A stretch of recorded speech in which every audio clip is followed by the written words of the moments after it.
So guys, I wanted to give an update. These are my peppers we planted.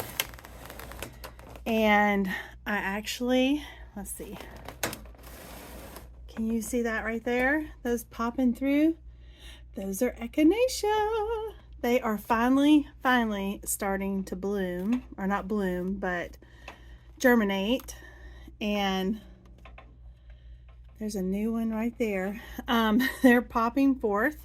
So are my peppers. I've got more and more of those. Like here's some new ones that just have popped up. It has taken a good bit for my peppers to germinate, but that's okay because I typically will not put on my peppers until Mother's Day, and we are still a good month away from that.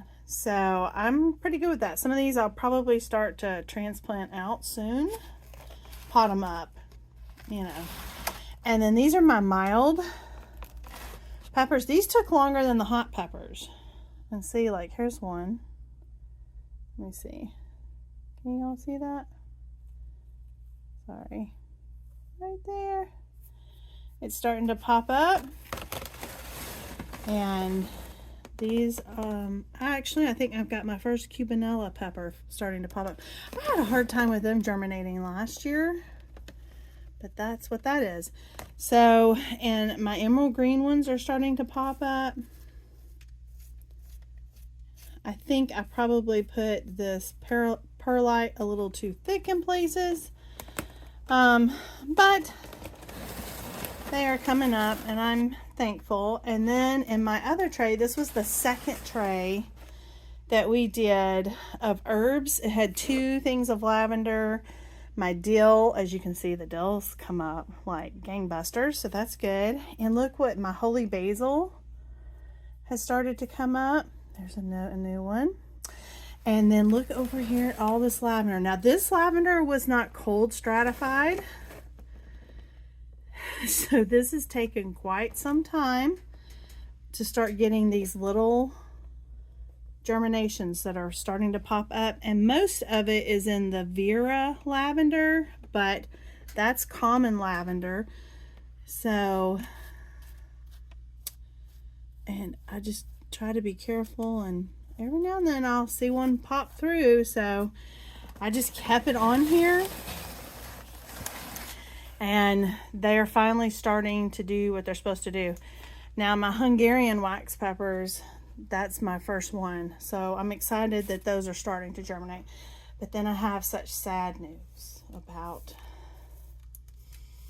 y'all know I set up a heat mat in my greenhouse for my tomatoes. And I'm pretty sure I killed most of my tomatoes. Oh my gosh. Well, I say that. Oh my gosh. Look. I have one there. And there's an Amish paste down there. Oh, I've moved them in here because what happened was on Sunday, we had an extra long choir rehearsal after our church luncheon. And I thought John opened the greenhouse. He thought I opened the greenhouse. And the heat mat and this stuff was, it almost burnt my hand. It was hot to the touch. So my Snapdragon tray all died.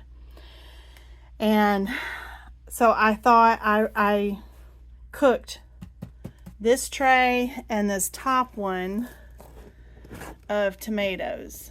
Now, as far as I can tell, this one still doesn't have any tomatoes yet.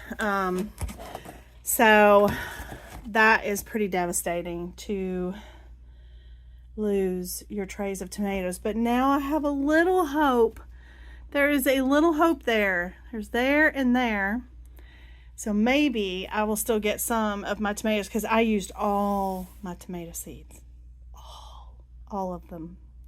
Now I still had cherry tomatoes and stuff I had not planted. But this was a big hit. And this should have germinated, let's see, today. It should have germinated like 4 days ago at the least. So, wow. But I have have something else to show you. I'm so excited about. So when I thought I killed all my plants, I went to the local nursery and I went ahead and I bought 5 Cherokee purples. I got a couple hybrids, like big beef hybrid versions, and thankful for that. I did get a couple zucchinis to get us early start on them because I haven't even started my zucchinis yet. My strawberries came from Ison's and I've got to get those planted up. And I got some lemon boys. I went ahead and bought some rosemary. I have not tried to grow any rosemary, so I bought some rosemary because mine died with the Christmas cold. I did get this one. This was called a Better Bell. It's a sweet bell pepper, and it's supposed to be pretty prolific. So, and they were pretty inexpensive where I got them. And then I also got some Roma tomatoes because, yeah, and I think those are the lemon, yeah, and those are some lemon boys. We really liked the lemon boys last year, so I got those. And then these are still my lettuces left over, cabbages, my leeks. I know one of those is, I think that's the celery over there, and then of course my chamomile tea. And look, this was my original tray that we did, and if you can see, there you go, some that one is lavender, starting to finally come up. Don't see any of the common lavender yet, and then of course some dill and some holy basil that has started to germinate. So I've continued to water, and like I fed these plants last night with the AgriThrive, and I don't know what I'm gonna do with all these cabbages. Oh, I know where I could maybe put them. So I wanted to show you this as well before I sign off. And well, first of all, this I want to show you. If you ever go to Aldi's or any of those kind of places and you see the little greenhouse kits and things, this is one from Aldi we got last year and put it together this year for John's propagations, if you can see. And this has been fabulous for this purpose. It was one that was supposed to, you could just fit over a bed, and I think I paid $20 for it, and it's been great for this purpose. And so if you were wondering about one of these, this could be a great way to go if you just have a small garden and you're trying to do your own seeds. I think you might enjoy one of these. So I just wanted to show that. But I wanted to show on my front garden, if you can see, I went ahead and I put up my shade cloth. This is 70% shade cloth because this is where we planted all of my brassicas. Those are all my cauliflowers, and in between the cauliflowers I companion planted by seed. I put my nasturtiums in there, so I'm hoping those will come up.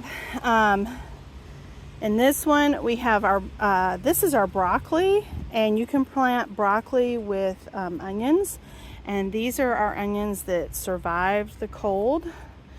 All of these beds had onions, and this bed, these couple ones right here, and that bed are the only ones that survived.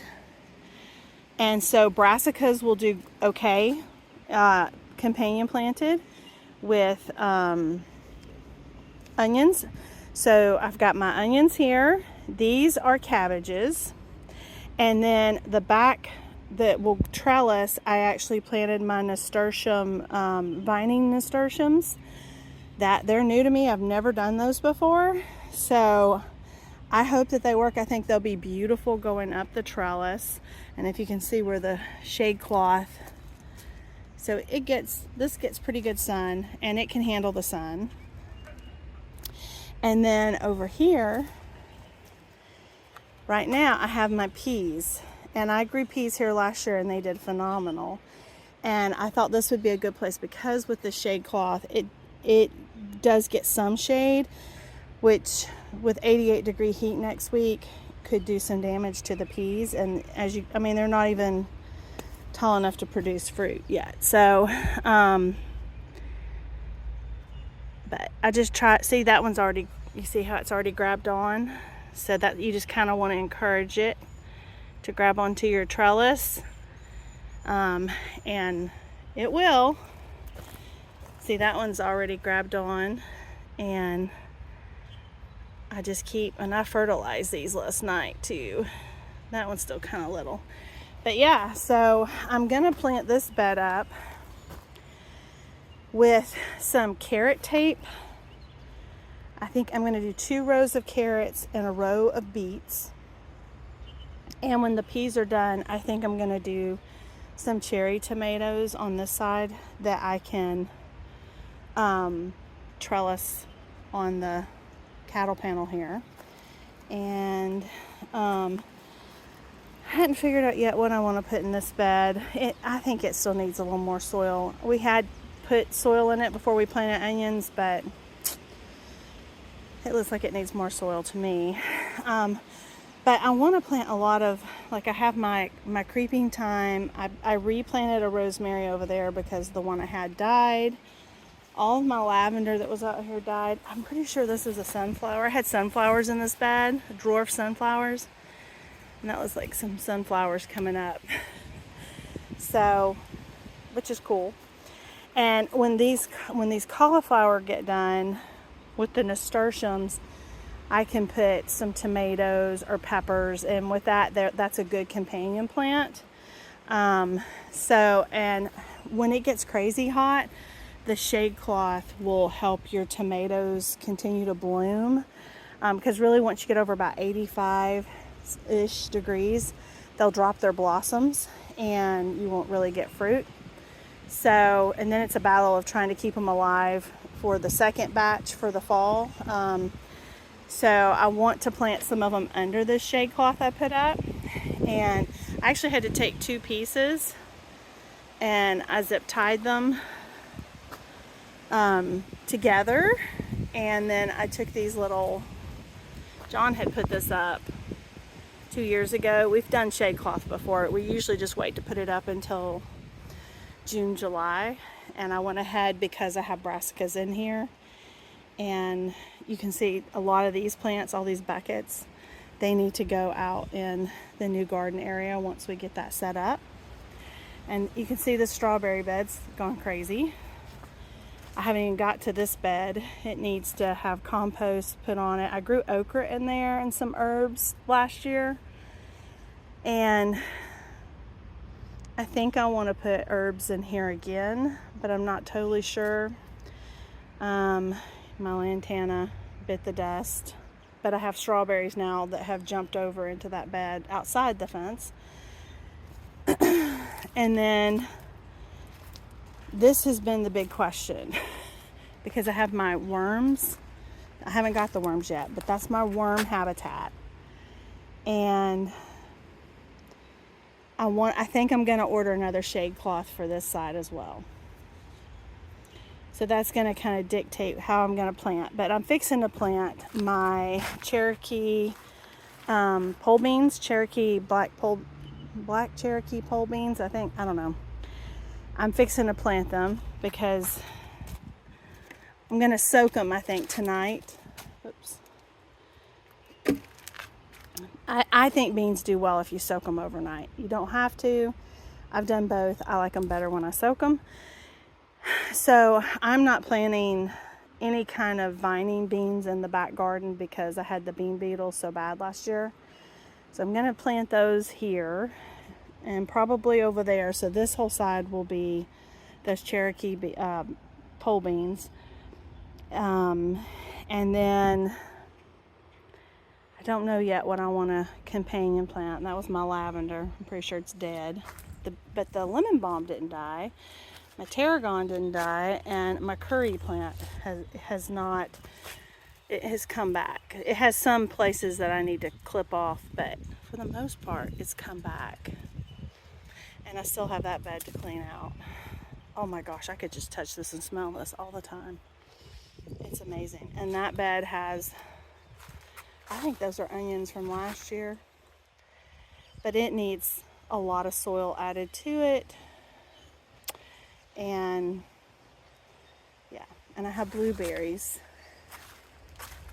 over here. So I'm thinking about this bed, these two beds. I planted okra in those last year, dwarf okra, and they did great. I may plant those again here. I don't know. I have to really decide where everything's gonna go. So many things. You can see the little blueberries. I'm hoping. See, this has two different plants and this one is not looking good. Yeah, that one looks like it may have died in the cold. That's what we're finding. I have rose bushes that died. I have a rose bush. It's an heirloom rose bush that I planted when we moved here. And it would be, this summer, it would be 27 years old. And it pretty much looks like it died. I was pretty upset about that. So, and see, there's more propagations over there. And you can see some of the Walmart strawberries have come up, but most of them have not. So, and I really want to move this. I put my In My Gardener extra lettuce on this. It's doing really well. It's so slanted on the slope here, so I want to get these moved to the backyard. So, but my strength help has been building a fence, so I have to wait. I also got, we got a mutsu. So happy. That's my favorite apple. And we got one, and so that one has to get planted. I also got 2 pawpaw trees from Ison's, and we got 2 more varieties of muscadines that are going to be trellised on the opposite side. So, yeah. See, we're getting blooms on our strawberries. And I have trees growing in my beds. So, and we have baby birds. And lots of fig trees. And my citrus trees that we have to figure out where we're going to plant those because my Myers lemon died. So these are on a -10 rootstock. So they're dwarf varieties. They can be planted. As a matter of fact, it's recommended for them to get planted into the clay. I just got to figure out where we're going to plant these bad boys. And I'll see you next time.